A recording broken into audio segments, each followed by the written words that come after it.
말씀이 또 묘합니다. 하나님께서 오늘 창세기 12장을 읽게 하십니다. 창세기 12장을 펴시죠. 오늘 여기 뭔가 시작되는 자리입니다. 아브라함을 하나님이 부르시고 아브라함과 함께 새로운 역사를 시작합니다. 회복의 역사를 시작하시고 또 하나님의 위대한 구원의 역사를 시작하는 그 자리에 오늘 우리가 서 있습니다. 창세기 12장 1절부터 우리 20절까지입니다. 한 목소리로 다 같이 마음을 합해서 봉독하도록 하겠습니다. 여호와께서 아브라함에게 이르시되 너는 너의 본토 친척 아비 집을 떠나 내가 내게 지시할 땅으로 가라. 내가 너로 큰 민족을 이루고 내게 복을 주어 내 이름을 창대케 하리니 너는 복의 근원이 될지라. 너를 축복하는 자에게는 내가 복을 내리고 너를 저주하는 자에게는 내가 저주하리니 땅의 모든 족속이 너를 인하여 복을 얻을 것이니라 하시니라. 이에 아브라함이 여호와의 말씀을 쫓아 갔고 롯도 그와 함께 갔으며 아브라함이 하란을 떠날 때 그 나이 75세였더라. 아브라함이 그 아내 사레와 조카 롯과 하란에서 온 모든 소유와 얻은 사람들을 이끌고 가나안 땅으로 가려고 떠나서 마침내 가나안 땅에 들어갔더라. 아브라함이 그 땅을 통과하여 세겜 땅 모래 상수리 나무에 이르니 가나안 사람이 그 땅에 거하였더라. 여호와께서 아브라함에게 나타나 가라사대 내가 이 땅을 네 자손에게 주리라 하시니라. 그가 자기에게 나타나신 여호와를 위하여 그곳에 단을 쌓고 거기서 베델 동편 산으로 옮겨 장막을 치니 서는 베델이요 돔은 아이라. 그가 그곳에서 여호와를 위하여 단을 쌓고 여호와의 이름을 부르더니 점점 남방으로 옮겨갔더라. 그 땅에 기근이 있으므로 아브라함이 애굽에 공고하려 하여 그리로 내려갔으니 이는 그 땅에 기근이 심하였음이라. 그가 애굽에 가까이 이를 때 그 안에 사레더러 말하되 나 알기에 그대는 아리따운 여인이라. 애굽 사람이 그대를 볼 때에 이르기를 이는 그의 아내라 하고 나는 죽이고 그대는 살리리니 원컨대 그대는 나의 누이라 하라. 그리하면 내가 그대로 인하여 안전하고 내 목숨이 그대로 인하여 보존하겠노라 하니라. 아브라함이 애굽에 이르렀을 때 애굽 사람들이 그 여인의 심히 아리따움을 보았고 바로의 대신들도 그를 보고 바로 앞에 칭찬함으로 그 여인을 바로의 궁으로 취하여 드린지라. 이에 바로가 그를 인하여 아브라함을 후대함으로 아브라함이 양과 소와 노비와 암수 나귀와 약대를 얻었더라. 여호와께서 아브라함의 아내 사레의 연고로 바로와 그 집에 큰 재앙을 내리신지라. 바로가 아브라함을 불러서 이르되 네가 어찌하여 나를 이렇게 대접하였느냐. 네가 어찌하여 그를 내 아내라고 내게 고하지 아니하였느냐. 네가 어찌 그를 누이라 하여 나로 그를 취하여 아내를 삼게 하였느냐. 네 아내가 여기 있으니 이제 데려가라 하고 바로가 사람들에게 그의 일을 명하매 그들이 그 아내와 그 모든 소유를 보내었더라. 아멘. 여러분 효행복 교재를 보시면요 오늘 말씀의 제목을 붙여놨습니다. 거기 뭐라고 되어 있죠? 하나님의 말씀을 쫓아입니다. 하나님의 말씀을 쫓아. 여기 아브라함과 사레가 하나님의 말씀을 쫓아 행진하기 시작합니다. 걸어가는 길입니다. 어쩌면 우리의 인생이 그렇습니다. 그리고 2018년도 마찬가지입니다. 하나님의 말씀을 쫓아 걷죠. 삶을 살아가는 건 항상 걷는다고 표현을 해요. 예, 걸어갑니다. 근데 마냥 걷는 것도 아니고 그냥 아무렇게나 방황하는 것도 아닙니다. 인생은 하나님의 말씀을 쫓아 걷는 거죠. 오늘 이 창세기 12장 말씀을 통해서 어쩌면 삶에 대해서 그리고 특별히 하나님의 약속을 받은 사람들은 어떻게 살아가는지에 대해서 우리가 배울 것이 참 많습니다. 여러분들 교재가 있으신 분들은 한번 쭉 읽죠. 교재가 없으신 분들은 잘 들으시고요. 교재 우리 효화행복을 한번 읽겠습니다. 신학자들에서부터 시작. 신학자들은 창세기 1장에서 11장을 원역사로, 창세기 12에서 50장을 족장사로 분류하고 있다. 우리는 원역사에서 인간의 수많은 죄악된 모습을 보았다. 놀랍게도 하나님께서는 아브라함을 구원받을 자들의 선조로 선택하심으로 인류를 위한 구원의 길을 활짝 열어놓으셨다. 하나님께서는 아브라함을 부르실 때 혈연적인 유대로부터 철저하게 떠나라는 요구를 하셨다. 쉬운 일이 아니었음에도 불구하고 그는 여호와의 말씀을 쫓아 떠났다. 이런 아브라함에게 하나님께서는 세 가지 축복의 약속을 주셨다. 첫째는 큰 민족이 되리라는 것이었고, 둘째는 자손에게 땅을 주리라는 것이었다. 셋째는 지상의 모든 족속이 복을 받으리라는 것이었다. 그러나 아브라함은 약속의 땅 가나안에 흉년이 들자 약속의 땅을 버리고 애굽으로 피신했다가 아내를 빼앗기는 수모를 겪어야 했다. 그래도 하나님께서는 직접 개입하셔서 그들을 애굽에서 구원해내셨다. 인간의 불순종에도 불구하고 하나님께서는 약속을 이루시고야만은 신실함을 보이신 것이다. 아멘. 오늘 제목에 하나님의 말씀이라고 되어 있습니다. 그리고 우리가 읽은 이 짧은 구절들 거기에 계속해서 등장하는 두 가지 개념이 있습니다. 여기 하나님의 말씀이라고 했는데요. 이 말씀은 두 가지로 보여져요. 하나는 뭐냐면 하나님의 복입니다. 약속은 복입니다. 여러 가지 의미에서 복이에요. 왜 그러냐? 하나님이 말씀하실 이유가 없습니다. 그런데도 우리에게 말씀하시기 시작하시죠. 은혜로 말씀하시기 시작합니다. 말씀하기 시작하셨다는 게 벌써 이미 복입니다. 게다가 은혜로 말씀하기 시작하신 그분은 여기 아브라함에게 복을 말씀하셔요. 하나님 말씀하시는 건 복입니다. 또 가만히 읽어보시면요, 이 복은 하나님의 말씀은요 복에 관해서 얘기하시고요. 그리고 또 하나 이 말씀은 약속입니다. 복과 약속이라는 두 가지 개념이 오늘 말씀에 들어 있습니다. 오늘 우리가 2018년 첫 번째 온센토에서 다시 한번 생각하셔야 돼요. 우리는 하나님의 말씀을 쫓는데요. 그 말씀은 재앙이 아닙니다. 우리에게 주어진 어떤 규칙을 내어주시는 게 아니에요. 근본적으로 그것들은 모두 다 복입니다. 입을 열어 말씀하실 때부터, 시작하실 때부터 복이었죠. 여러분들 창세기 처음을 기억하십니까?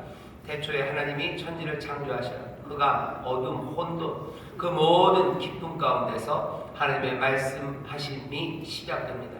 하나님의 말씀이 시작돼요. 그때부터 복된 선물들이 이 우주를 채우기 시작합니다. 세상을 채우기 시작하죠. 오늘 여기 새롭게 시작하는 이 자리에 사람들의 죄악 그것들을 되돌리시려는 하나님의 계획의 첫머리에 하나님이 또 말씀하시는데 여전히 마찬가지입니다. 복을 말씀하셔요. 2018년 앞에 서 있는 우리들도 하나님의 말씀을 쫓아 살기 시작할 텐데요. 그렇다면 복에 대해서 다시 한번 생각하시고 이 2018년을 걷기 시작해야 됩니다. 우리는 하나님의 말씀을 쫓아요. 그리고 하나님의 복 그것들을 쫓습니다. 하나님의 복이 도대체 뭘까? 복에 대해서 오늘 말씀에서 몇 가지 알 수 있는 힌트가 있습니다. 두 가지만 말씀드릴게요. 아침이라 너무 많이 하면 어렵습니다. 이 복은, 하나님의 복은 놀랍게도 우리가 생각하는 무슨 영적인 것만이 아닙니다. 하나님이 오늘 말씀하시는 이 복의 내용만 봐도 굉장히 물질적인 풍요예요. 하나님께서 채우시는 풍성함입니다.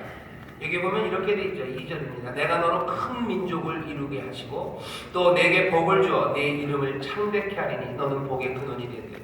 민족을 이루는데 그냥 이루는 게 아니고요. 큰 민족입니다. 네 이름을 알리는데 그냥이 아니라 창대케 하시겠대요. 창대케 하시겠답니다. 여기 이렇게 간단하게 큰 민족, 창대케 한다. 큰 민족이라는 건 생명, 사람 수가 많아야 되는 겁니다. 하나 둘로는 이루어지지 않아요. 넘치게 많아야 돼요. 상상할 수 없을 만큼의 많은 숫자입니다. 그리고 그 이름이 창대해지는 겁니다. 여기뿐만 아니라 더 복에 대해서 자세하게 기록된 곳은 여러분들이 신명기 28장에서 볼 수 있어요.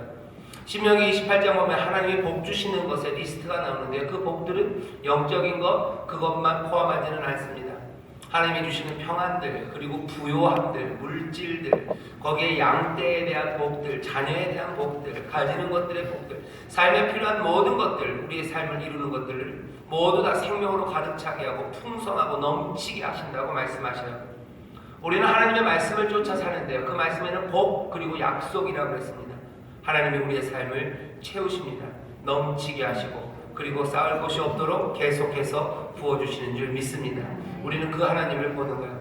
하나님이 우리에게 원하시는 건 재앙이 아니라 생명이라고 말씀하셨고 또 생명을 어때? 그냥 얻는 것이 아니라 넘치게 풍성하게 얻는 것, 넘치게 주는 것, 그게 하나님의 뜻이랍니다. 하나님의 뜻을 쫓아 산다는 말은 다른 거 아니에요. 하나님의 그 풍성한 부요하신 그것들을 보기 시작하는 겁니다. 또 하나 복에 대해서 오늘 말씀이 우리에게 가르쳐주는 중요한 사실이 하나 있어요. 뭐냐면 이 복은 어쩌면 애매하게 나올 때도 있고요. 분명하게 나올 때도 있습니다. 오늘 창세기 12장 처음에 보시면요. 하나님이 복 주시겠다고 하셔요. 그죠? 그리고 땅을 주시겠다고 말씀하셔요. 그리고선 따라오라고 얘기하시죠. 어떤 땅인지 말씀하지 않습니다. 그냥 믿음으로 쫓아오라고 얘기하셔요. 애매합니다. 그런데 거기서 끝나지 않아요. 하나님의 복이 그렇게 늘 애매한 건 아니에요. 그냥 너 잘 된다, 그렇게 되지 않아요. 그냥 모든 것들이 합력하여 선을 이룬다, 그것만 해도 충분하게 아름답고 우리의 가슴을 뛰게 하지만, 그렇게 포괄적으로 말씀하시는 복이 있는가 하면 분명하게 지정하는 복이 있습니다. 여러분들 말씀 7절을 보시면요, 여호와께서 아브라함에게 나타나 가라사대 내가 이 땅을 내 자손에게 주리라 하신지라. 가나안 땅에 이르렀어요. 이 사람들이 떠나서 세겜 땅, 모래, 상수리 나무, 구체적으로 정해놨어요. 그냥 막연하게 어딘가라고 얘기하지 않고요. 6절에 아브라함이 그 땅을 통과하여 세겜 땅, 모래라는 곳, 거기에 상수리 나무, 그 나무예요. 아주 구체적입니다. 번지수까지 찍으신 것 같아요. 그리고서 뭐라 그래서 이 땅을 내 자손에게 준대. 여기서 시작될 거예요. 여기가 내가 너에게 주는 그 땅이라고 얘기하시죠. 앞에 처음에 부르실 때는 그렇게 지정하지 않으셨어요. 그냥 내가 너에게 복을 준다, 땅을 준다, 나를 따라와라 말씀하셔요. 애매하게 포괄적으로 말씀하셔요. 하지만 여기 이제 6절 7절에 이르러서는 그것들을 분명하게 말씀하십니다. 하나님의 복이 늘 애매할 거라고 생각하지 마십시오. 그리고 또 하나님의 복이 늘 구체적일 거라고도 생각하지 마셔야 돼요. 때로는 애매하고 포괄적으로, 하지만 또 때로는 분명하게, 이 모든 것들이 하나님의 주권과 또 하나님의 계획 안에서 우리에게 선포됩니다. 언제 어떻게 하실까 우리가 지레 짐작할 수 없습니다. 그러니 어떻게 됩니까? 늘 하나님의 말씀 복주심에 깨어 있어야 합니다. 귀 기울이셔야 돼요. 귀 기울인다는 건 하나님을 존중하는 겁니다. 존중하는 대상을 향해서 귀를 기울이죠. 경외하는 대상, 두려워하는 대상, 그 대상에게 귀를 기울입니다. 만만한 사람들한테는 귀 안 기울여요. 그렇죠? 그래서 어떤 때는 엄마가 부를 때, 어렸을 때는 금방금방 대답을 합니다. 하지만 나이가 들어서 커지면 엄마가 불러도 대답을 안 해요. 왜? 귀 기울이지 않아요. 더 이상 존중하지 않고 경외하지 않습니다. 두려워하지 않아요. 학교에서도 선생님들이 뭐라고 얘기하시면 바로바로 대답하는 아이들이 있어요. 그 아이들은 선생님을 존중합니다. 하지만 선생님을 무시하는 아이들은 선생님이 뭐라 하든지 귀 기울이지 않습니다. 하나님이 우리에게 복 주시는데도 불구하고 사람들은 귀를 기울이지 않아요. 존중하지 않아요. 하나님이 그냥 애매하게 말씀하실 거라고 생각하고 늘 구체적인 것들은 주지 않을 거라고 생각해요. 또 어떤 사람들은 구체적인 것들로만 줄 거라고 생각하고 애매하게 포괄적으로 말씀하신 하나님의 복에 대해서는 관심 없어 합니다. 때로는 포괄적으로, 때로는 분명하게 하나님의 주권 가운데 우리에게 주시는 말씀이 있어요. 오늘 이 새벽에 온 세토로 우리가 모였습니다. 여기 믿음의 가족들에게 하나님이 주시는 포괄적인 말씀이 있어요. 내가 너를 보호한다. 내가 너를 인도한다. 내가 너의 삶에 모든 것을 풍성하게 하시겠다. 이건 굉장히 포괄적입니다. 이 약속의 말씀을 주셔요. 이 말씀이 우리에게 힘이 됩니다. 하지만 이것만은 또 아니에요. 우리가 말씀을 쫓아, 복을 쫓아 사는데요, 이 소망의 말씀, 이 뭉뚱그려서 주시는 이 가슴 떨리는 소식들만 아니라 때로는 하나님께서 우리에게 구체적으로 말씀하시는 이 땅을 준다고 말씀하시고, 내가 그냥 네 모든 문제를 해결하겠다라고 말씀하실 때도 있지만, 아니 오늘은 내가 이 문제를 해결하겠다고 주께서 말씀하시는 때가 있어요. 귀 기울이십시오. 그리고 간구하며 기도하십시오. 하나님이 구체적으로 해결하지 않는 그 누가 그럽니까? 그냥 나무까지 정하셨어요. 가나안 땅, 여기 모래, 세겜 땅, 모래, 상수리 나무, 여기 이 땅을 내가 너에게 주겠다. 여기서 그 나라가 시작된다고 말씀하십니다. 복, 하나님이 우리에게 복 주셔야 우리는 그 말씀을 쫓아 삽니다. 두 번째는 약속이라고 말씀드렸어요. 여기 있는 모든 것들은 다 약속입니다. 약속이. 하지만 이 약속은 하나님이 주신 약속이기 때문에 분명히 믿을만 합니다. 하지만 모든 약속은 확실성을 낳는 것 아니에요. 약속이 몽땅 다 이루어지는 거 아닙니다. 그렇지 않습니다. 약속은 믿어야 되는 대상입니다. 믿어야 되는 대상이지 약속이 뭔가를 이루어진 거 아니에요. 사람들은 그래요. 하나님의 약속이 변하지 않냐? 하나님의 약속이 변하지 않냐고 뭐라고 할 거 없어요. 원래 약속은 그런 겁니다. 약속은 믿어지는 거예요. 약속은 믿고 따라가게 되는 거예요. 그리고 약속은 늘 바뀔 수 있습니다. 하나님이 신실하지 않습니까? 하나님이 신실하신 하나님이 만든 것이기에 믿을만 할 거예요. 믿을만 한 거지. 그 약속이 늘 이루어지는 건 아닙니다. 약속을 믿고 우리는 걸어가요. 약속을 믿고 걸어가는 사람들, 믿음으로 가는 사람들에게 그 약속이 이루어지는 겁니다. 사람들은 어떻게 걸어요? 눈에 보이는 것들 따라 걷지 않습니다. 하나님의 사람들은 믿음으로 가는 거예요. 약속이 아직 이루어지지 않았어요. 하지만 믿음, 그 그것은 소망, 바라는 것들의 실상이에요. 분명한 소망입니다. 약속, 그 소망 따라 살아갑니다. 하나님의 말씀을 쫓아 산다는 건요, 그래서 눈에 보이지 않는 것들을 믿음으로 살아가는 거예요. 약속을 붙잡고 살아가는 겁니다. 이루어지지 않았다고 해서 걷지 않는 사람들이 있어요. 아닙니다. 믿음의 눈으로 그것들을 바라보기 시작하고 하나하나 그것들이 이루어지기를 소망하며 걷는 것, 그것이 하나님의 말씀을 쫓아 사는 겁니다. 손에 잡히는 거 없고 눈에 보이는 것 없어도 한 걸음 한 걸음 그 약속을 믿고 따라가는 여러분 되시기를 주의 이름으로 축원합니다. 하나님은 우리를 그렇게 부르셨어요. 여기 이 아브라함을 그렇게 부르셨어요. 이 일을 통해서 하나님의 역사가 시작될 겁니다. 새로운 일들, 죄악으로 인하여 망한 세상이 다시 회복될 거예요. 우리의 가정이, 그리고 이 나라가, 또 교회가 어떻게 회복될까? 죄로 인하여, 우리의 부족함으로 인하여 엉망이 되고 얽혀버린 세상은 어떻게 다시 제자리를 찾고 하나님의 생명으로 충만하게 될까? 여러분들 거기에 대한 대답입니다. 대답이 하나님의 말씀을 쫓는 사람들, 그렇게 걷는 사람들, 그렇게 행하는 사람들을 통해서 세상은 바뀌어지기 시작할 거예요. 하나님의 복 주심을 바라며 걷는 사람들입니다. 하나님의 약속, 손에 잡히는 것 없어도 그것 따라 한 걸음 한 걸음씩 걸어가는 사람들입니다. 그렇게 걸어가는 사람들은 점점 누구를 닮아가요? 하나님 닮아갑니다. 하나님이 이 땅에 질서를 만드시고 이 땅에 복을 주신 것처럼 그 사람들은 이 땅에 복이 되고 복의 근원이 되어가는 사람들이 되죠. 세상의 아픔, 혼란들, 그것들을 바라보지 않고 하나님의 복을 바라봅니다. 손에 잡히는 것 없어도 끝까지 약속이라는 것을 알기에 신뢰함으로 걸어가는 거죠. 우리의 가정에 생명이 충만한 하나님의 복이 이루어질 것들을 바라보며 아직은 아니어도 걷기 시작하는 겁니다. 말씀 따라 한 걸음 한 걸음 그 복을 바라보며 약속을 믿는 믿음으로 걸어가는 거죠. 그때 세상이 변해요. 문제는 뭐냐? 이렇게 하나님의 말씀을 쫓아가라고 부르심을 받은 사람들이 그 일을 제대로 하지 못하면 어떻게 되냐? 복의 근원이 되기는커녕 재앙의 근원이 됩니다. 오늘 이 아브라함이 하나님의 약속을 받고서 걷기 시작해서 첫 번째 만나는 사람이 애굽의 바로입니다.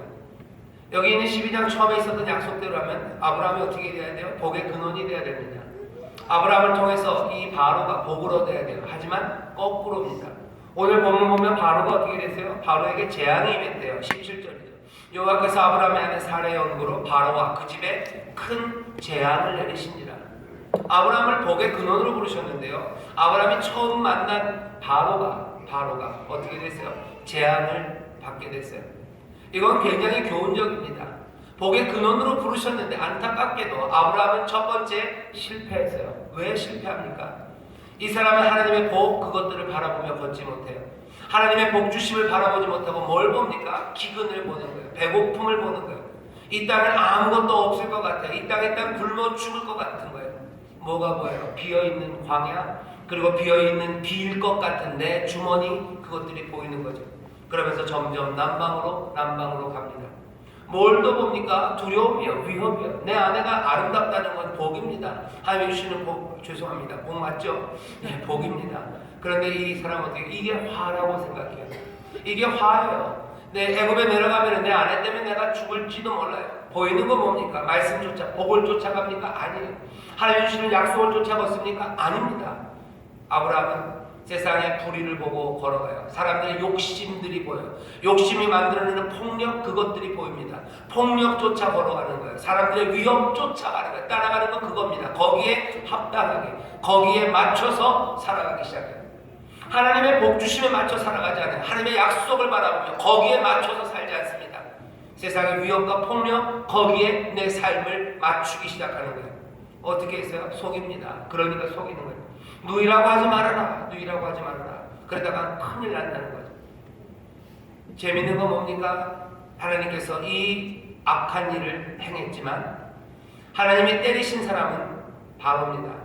오히려 하나님께서는 이 일을 통해서 아브라함에게 양과 소와 노비, 암수, 나귀와 약배를 얻게 하셨어요. 부요한 것 주게 하셨어요. 여러분 이 말씀은 잘됐다 그래요. 잘된 거 아무것도 없습니다.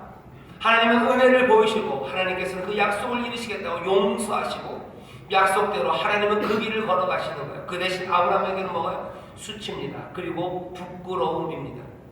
어떻게 부끄러움이 보여요? 여기서 부끄러움이 안 보입니까? 부끄러움이 보입니다. 여기 바로가 하는 말들을 보세요. 바로가 하는 말을 이 아브라함이 들을 때 아브라함은 속으로 아무 생각 없이 아이고 양떼가 생겼네, 약떼가 생겼네, 소가 생겼네, 비즈니스 잘했네 그러면서 킥킥 속으로 웃겠으니 아니에요. 그럴 리가 없습니다. 이건 부끄러움이에요. 아내를 누이라고 속이고 그리고 이 후대를 받아서 그 뻔뻔한 그 삶 앞에 지금 바로가 야단치는 겁니다. 너 어찌 그럴 수 있느냐? 네가 어찌 이럴 수 있느냐? 여기 바로 하는 말, 네가 어찌 이런 일을 하냐? 네가 어찌하여 나를 이렇게 대접하였느냐? 이 말은 어디에 나오는 말이에요? 창세기 3장에 나옵니다. 하나님께서 하와에게 하신 말씀이에요. 하와가 선악과를 따먹었을 때 하나님이 나타나셨던 말이에요. 네가 어찌 나에게 이리 행하였느냐? 하나님의 책망하시며 죄 지은 사람에게 주는 겁니다. 거기에 아담과 하와는 어떻게 부끄러웠다 그랬어요. 수치입니다. 부끄러움입니다.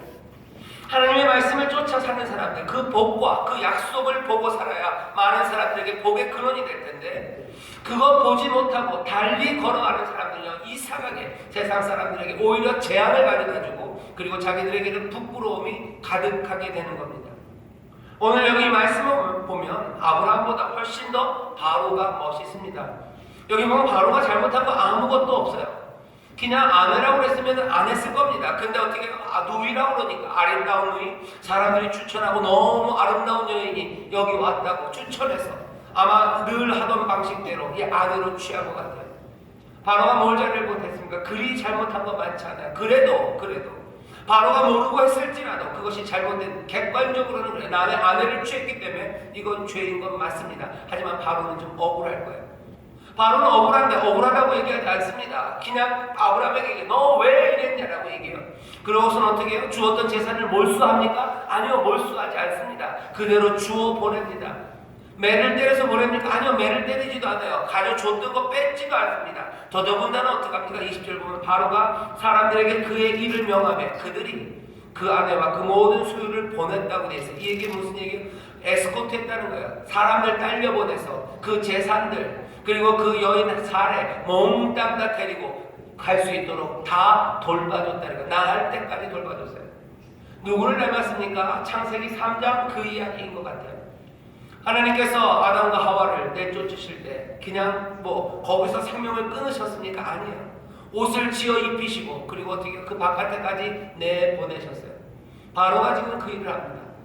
아브라함이 하나님을 닮아 그 형상대로 지음받은 사람답게 하나님의 모습이 보여지고 정말 하나님의 말씀을 쫓아 모든 사람에게 복이 되어야 될 것 같은데 여긴 지금 거꾸로예요. 오히려 바로가 관대합니다. 오히려 바로가 여기 이 사람들에게 은혜를 베풀고 이 사람들에게 복이 되어줍니다.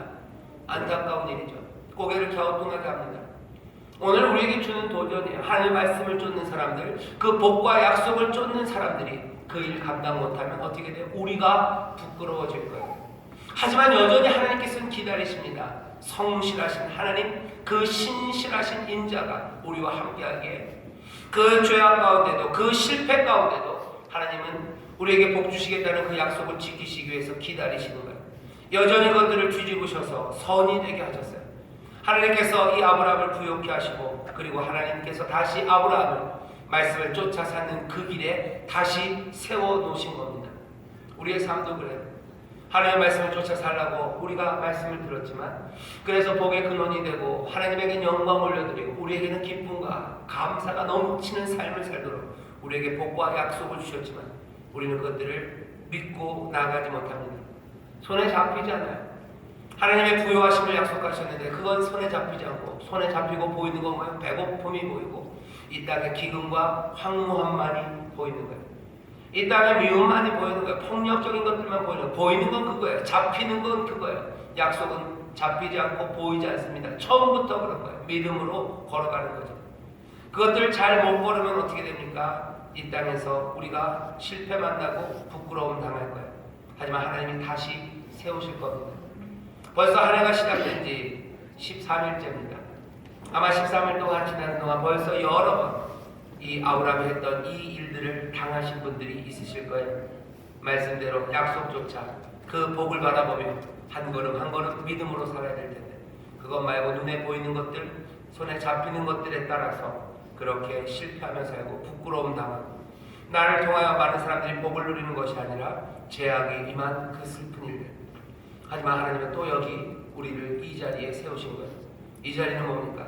바로가 다 되어보내고 다시 걷기 시작하는 그 자리, 다시 걸을 수 있습니다. 하나님은 우리를 그렇게 은혜로 다시 한번 선물을 얻을 수 있는 복을 쫓아, 약속을 쫓아 걸을 수 있는 자리에 세워놓으셨습니다. 한 번의 실패가 끝은 아닐 거예요.